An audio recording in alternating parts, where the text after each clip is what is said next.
Салам достор, назарыңыздарда Аралаш медиа. Бүгін сіздерге приют деп аталған қызықты тасманы қысқаша баяндап бермекчибиз. Сиз шашпай отырып, мага жакты белгисин басып, видеону аягына чейин көрүүгө даяр болуп калган болсоңуз, биз баштадык.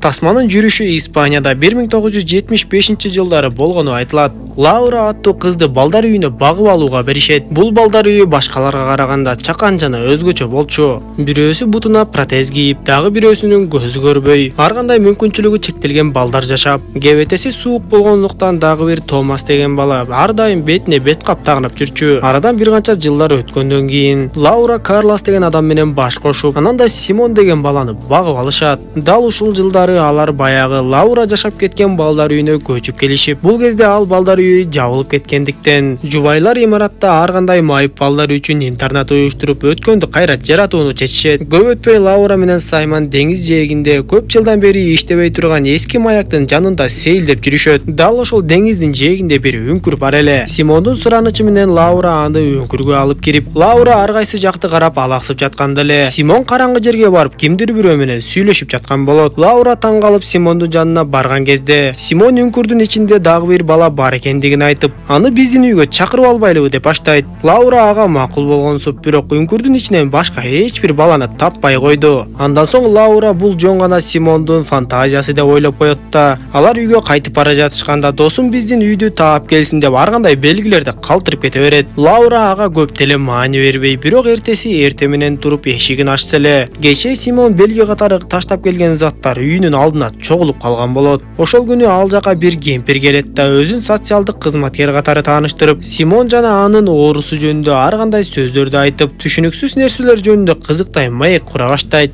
Лаураны анын сөздөрү кычырдантып, бул жерден эртерээк кетип калуусун талап кылып кетирип жиберет. Көп өтпөй Симон ата-энесине келет да аларга ачууланып, көрсөм мен дарыларымды ичпей койсом ооруп өлүп калат турбаймбы? Анан да мен силердин бала эмес, томолой жетим бала экенмин. Муну мага баягы үңкүрдөгү башына баштык кийген Томас деген бала айтып берди десе, ата-энеси Симонду сооротуп, биз муну сага айталы деп жүргөнбүз, бирок сен өзүң эле билип алыпсың. Анан да дарыларыңды такыр калтырбай ич деп айтышат. Көрсө чындап эле Симондун дагы катуу оорусу бар окшойт. Ошол түнү Лаура кандайдыр бир үндөн улам ойгонуп кетет. Ал үйдөн сыртка чыгып, үн чыккан жака кирип барса эле, жүрөктү түшүрүп колуна күрөктү кармап алып, ал жерде баягы кемпир турган болот. Лаура коркуп кеткенде ал кемпир дароо качып жок болот. Андан соң Лаура дароо Карлосду ойготуп, бул жерде баягы үйгө келип кеткен кемпир жүрөт деп айтса, Карлос Лауранын сөздөрүнө көп маани бербей, ал кемпирдин колунан эмне келмегиле дегендей кылып, эгер ал кемпир дагы келе турган болсо биз полиция чакырабыз деп коет. Жубайлар баш калкалоочу жай катары балдар үйүнүн ачылыш аземин жазашып, ага көптөгөн балдар жана чоңдор чакырылат. Ачылыш болуп жаткан учурда Симон апасына келип, аны кайдадыр ээрчитип барып, досу Томастын үйүн көрсөтмөкчү болот. Анда Лаура Симонго ачууланып, сен кайдагы эле көрүнбөгөн досторуңду айтып жатасың, деги бул фантазияңды качан токтотосуң деп Симон экөө урушуп кетип, ачуусу келген Лаура Симонду бетке чаап жиберет. Ошентип ачылыш аземге бет кап кийген көп адамдар катышып, бир канча мүнөт өтпөй эле Лаура кайрадан Симонду сооротоюн деп үйгө кирет. Бирок ал үйдөн Симонду таппай, бир кезде башына баштык кийген баланы көрөт. Каптын сыртына ооз чийилип, бир көзү тешилип, бир көзүнүн ордуна топчу кадалып турган болот. Анда Лаура бул Симондун дагы бир тамашасы экен деп ойлоп калып, сен бул бет капты кайдан алдың деп анын бет кабын алайын деп жатса эле, бала Лаураны түртүп жиберип, анын колун кыпчытып, анан да сыртынан ачкыч менен бекитип кетип калат. Карлос баш болгон башка адамдар келип Лаураны бошотушкандан кийин бардыгы биригип жоголуп кеткен Симонду издей башташты. Өзүн жоготкон Лаура баягы деңиз жээгиндеги үңкүрдү көздөй чуркап, бирок үңкүрдүн алдында кырсыктап бутун сындырып алат. Толкун анын көз алдында үңкүрдү сууга толтурат. Ошентип Симон дайынсыз эле жоголуп кетип, Симонду издөө бир топко чейин уланып, акыры арадан 9 ай убакыт өтүп, полиция Симонду издөөнү токтото баштайт. Бирок Лаура изилдөөсүн дагы эле улантып, ал үйдө жүргөндө үйдүн ичинен кандайдыр бир үндөр угула бергендиктен, Лаурага Симон негедир дагы эле үйдө жүргөндөй сезиле берет. Бир күнү Лаура Карлос менен бирге унаада кетип бара жатканда, Лаура күтүлбөгөн жерден эле баягы кемпирди көрүп калат. Лаура дароо эле ага кыйкырып токтотмокчу болгондо, тез жардам унаасы келип аны сүзүп кетет. Ал кемпир ошол жерден жан берип, анын сүйрөп бараткан кол арабасынын ичинен башына баштык кийилген куурчак табылат. Жалгыз жашаган ал кемпирдин үйүнө барып полициялар видеолор изилдешкенде. Илгерки бир нече видео жазуулар табылып, көрсө ал кемпир мурун Лаура кичинекей кезинде ушул балдар үйүндө иштеп кеткен экен. Жанагы башына баштык кийген кебетеси суук бала дал ушул кемпирдин баласы болуп, ал Томасты башка балдарга кошпой өзүнчө башына баштык кийип кармачу экен. Бир күнү башка балдар Томасты кемсинтишип, жанагы деңиз жээгиндеги үңкүрдүн ичине алып барып, башындагы баштыгын чечип салып кетип калышат. Томас болсо уялып үңкүрдөн чыкпай коюп, чоң толкун келип үңкүрдү каптап, Томас ошол жактан өлүп калган болот. Кийинчерээк Лаура сарайдагы көмүр кампасына катылган бир нече кап балдардын сөөктөрүн табат. Мунун баардыгы баягы балдар үйүндө чоңойгон анын достору болуп чыгат. Көрсө Лаураны балдар үйүнөн алып кетишип, башка үй бүлө багып алгандан кийин бул балдар үйүндө өтө кызыктай окуялар болгон окшойт. Көрсө Лаураны башка үй бүлө багып алгандан кийин ошол Бенинга деген аял баласы Томасты кемсинткендиги үчүн, анан да баласынын өлүп калганына ызаланып, ошол жактагы башка майып балдардын баардыгын ууландырып өлтүрүп салган болот. Эми Лаура ушул нерселерди түшүнө баштаган соң, Аврора деген аялга жана анын командасына кайрылып, бир топ изилдөөлөрдү жүргүзгөн Аврора, бул үйдө бир нерсе бар сыяктуу, мен жаш кичинекей балдардын кыйкырып кыйналгандарын угуп жатам десе, ошондон кийин Лаура жанагы табылган сөөктөрдү да божомолдоп, демек өлгөн балдардын арбактары бул үйдө жашайт деп ойлой баштайт. Ошентип акыр аягында Карлос дагы Лаурага эми Симонду издөөнү токтотолу десе, Лаура болсо ага макул болбой, биз Симонду сөзсүз табабыз дей берет. Анда Карлос Лауранын ушинтип жүрүп акыл эсинен да айнып баратканын сезип, Лаураны алып деги эле бул үйдөн башка жакка көчүп кетели десе да, Лаура ага такыр эле көнбөй, Карлостон мени үйгө 1-2 күн жалгыз калтырчы деп суранат. Карлос Лаураны жалгыз калтыргысы келбей турса да, Лаура андан талап кылып, аргасыздан Карлос ал жактан кетет. Эми Лаура үйдө жалгыз калган соң планын ишке ашыра баштады. Балдардын уктоочу бөлмөсүндөгү жаңы эмеректи сакталып калган эски эмерекке алмаштырып,